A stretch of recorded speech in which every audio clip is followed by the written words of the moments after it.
Channel dear students. आप लोगों से उम्मीद होगा आप अच्छे और स्वस्थ होंगे। प्यारे बच्चों, आज हम लोग बात करने वाले हैं विलोपन विधि, ठीक है ना। पिछले वाले वीडियो में हम लोग पढ़े थे प्रतिस्थापन विधि, लेकिन इस बार हम लोग पढ़ेंगे विलोपन विधि। इस चैप्टर से हर साल आपके यूपी बोर्ड में क्वेश्चन पूछा जाता है, ठीक है ना। प्यारे बच्चों, अब हमारा जो पहला टॉपिक जो था प्रतिस्थापन विधि, लेकिन दूसरा हमारा टॉपिक है विलोपन विधि, है ना बच्चों।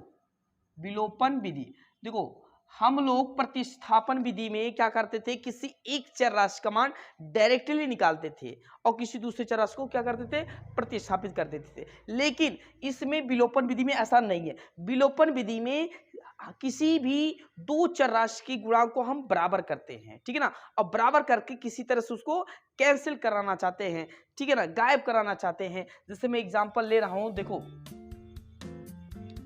2x + y = 5, है ना, और यहां मैंने ले लिया x - 2y = 3। जैसे हमारे पास दो रैखिक समीकरण आए हुए हैं और दो रैखिक समीकरण, दो चर वाले रैखिक समीकरण में आप देख रहे हैं x का गुणांक यहाँ 1 है, x का गुणांक यहाँ क्या है, 2 है, ठीक है ना, और यहाँ y का जो गुणांक है -2 और यहाँ y का गुणांक 1 है।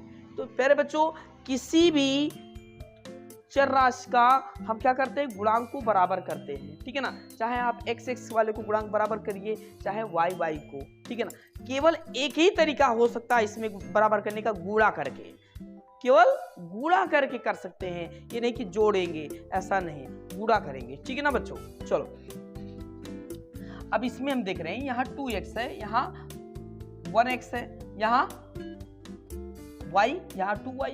तो किसी एक को बराबर कर लीजिए, या तो इसको देख करके बराबर कर लीजिए, इसको देख करके।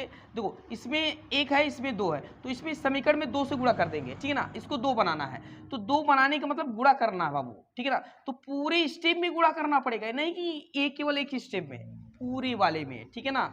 हमको एक ही जो है चर राशि के गुणांक को बराबर करना है, ठीक है ना, वो कैंसिल हो जाएगा। फिर उसके बाद देखो मैं क्या करता हूं, इसके गुणांक को 2 बनाना चाहता हूं, ठीक है ना।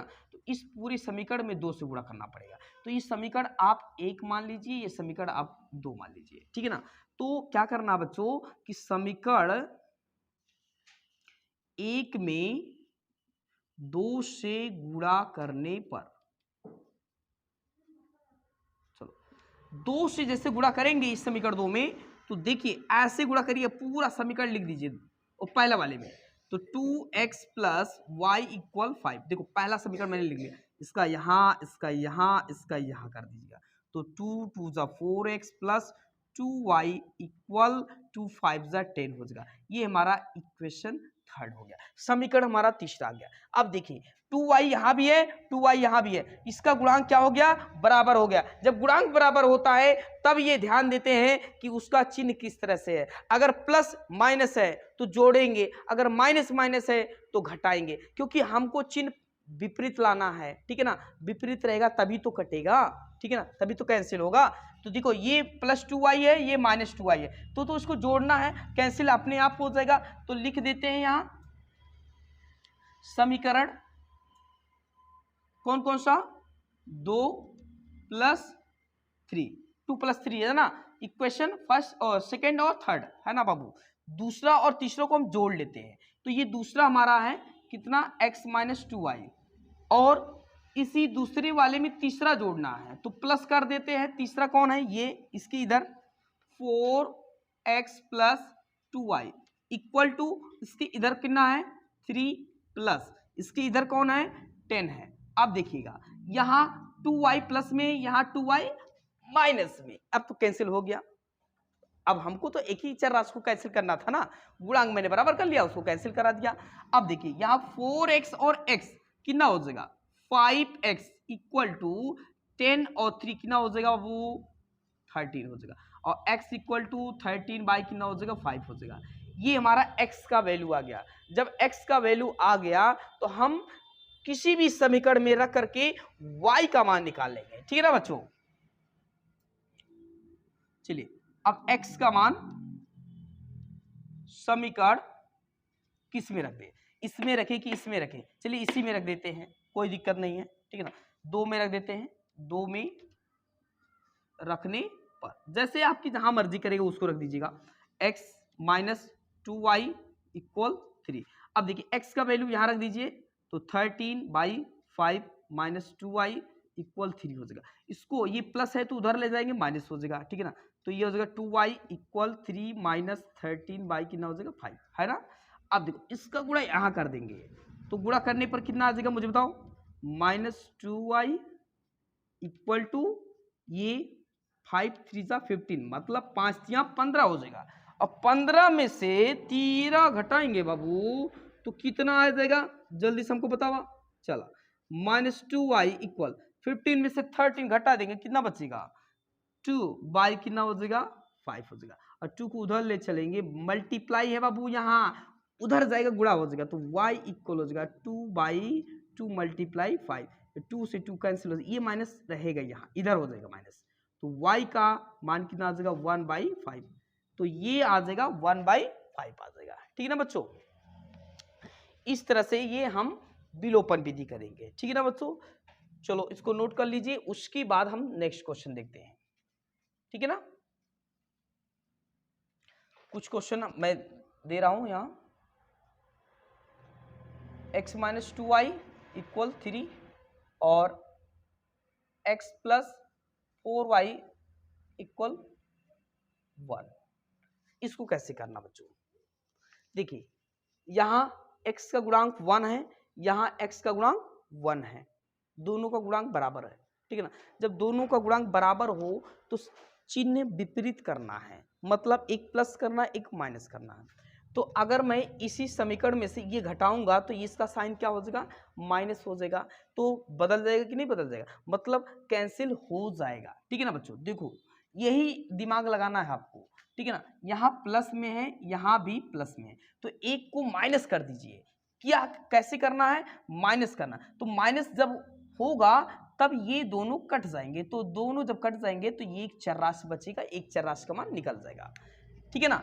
तो इसको गुणा ही नहीं करना पड़ेगा क्योंकि इसका गुणांक ऑलरेडी बराबर है, ठीक है ना। तो ये हो जाएगा समीकरण 1 में से 2 घटा देते हैं, तो देखो इक्वल टू की इधर लिखो माइनस 2y, पहला मैंने लिख लिया, अब ये माइनस करना घटाना, दूसरी घटाना तो ये दूसरा ये हो जाएगा, पूरा आप ब्रैकेट में लगाइएगा, हमेशा ब्रैकेट में लिखिएगा।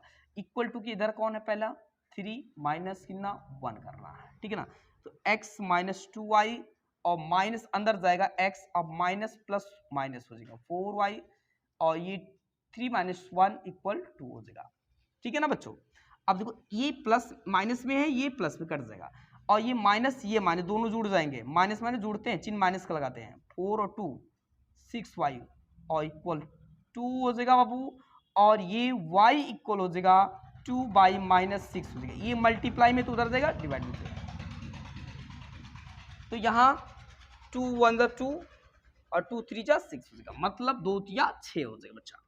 अब देखो यहाँ y का जो मान आया बाबू कितना आया -1/3 आ जाएगा, ठीक है ना बच्चों। अब जब वो y का मान आ गया, जब y का मान आ गया तो y का मान किसी भी समीकरण में रख दीजिए, ठीक है ना, किसी भी समीकरण में रख दीजिए, चाहे आप पहले में रखिए चाहे दूसरे में रखिए, आपकी जहां मर्जी करे। देखिए यहाँ पहले वाले में रख देते हैं, चलिए y का मान समीकरण 1 में रखने पर, जैसे 1 में रखेंगे x माइनस 2y इक्वल 3 और y का मान रखेंगे x माइनस 2 मल्टीप्लाई y का मान कितना हो जाएगा -1/3 हो जाएगा, इक्वल टू 3 हो जाएगा, x माइनस माइनस प्लस हो जाएगा और 2/3 हो जाएगा इक्वल 3 हो जाएगा, ठीक है ना। और ये उसको उधर ले चलेंगे, ये अचर वाले पद को अचर के पास ले चलेंगे, ठीक है ना। तो ये हो जाएगा x इक्वल 3, ये प्लस में तो उधर जाएगा माइनस में हो जाएगा, एकदम शून्य लेवल से आपको हम समझा रहे हैं, ठीक है ना, कि हर बच्चे को समझ में आ जाए। और इसका गुणा यहाँ कर देंगे, ठीक है ना बच्चों, तो ये आ जाएगा 3 3 का 9 और ये -2 लिख देते हैं और बाई कितना 3 कर देंगे। अब और सॉल्व कर लेते हैं बच्चों, तो ये 9 में से 2 माइनस करना तो 7/3 हो जाएगा, तो ये आपका आंसर आ जाएगा 7/3। x का वैल्यू 7/3 आ जाएगा, y का वैल्यू -1/3 आ जाएगा। ठीक ना बच्चों, तो इस तरह से इसको हल करना है। तो हम 2-3 क्वेश्चन आपको दे दे रहे हैं, आप उसको करके लाएंगे, ठीक है ना। और कमेंट मैसेज के माध्यम से आप कमेंट कर दीजिएगा कि इसका आंसर क्या है, ठीक है ना। तो ये भूलना मत, मैं दे दे रहा हूँ क्वेश्चन 3y = 5 और यहाँ x - 2y = 3। पहला क्वेश्चन। दूसरा क्वेश्चन है 2x - 3y = 5 और x + 3y = 2। ठीक है ना। 2 क्वेश्चन मैं दे रहा हूँ, इसका आंसर कमेंट के माध्यम से जरूर बताइएगा कि इसका आंसर क्या आएगा, ठीक है ना। धन्यवाद प्यारे बच्चों।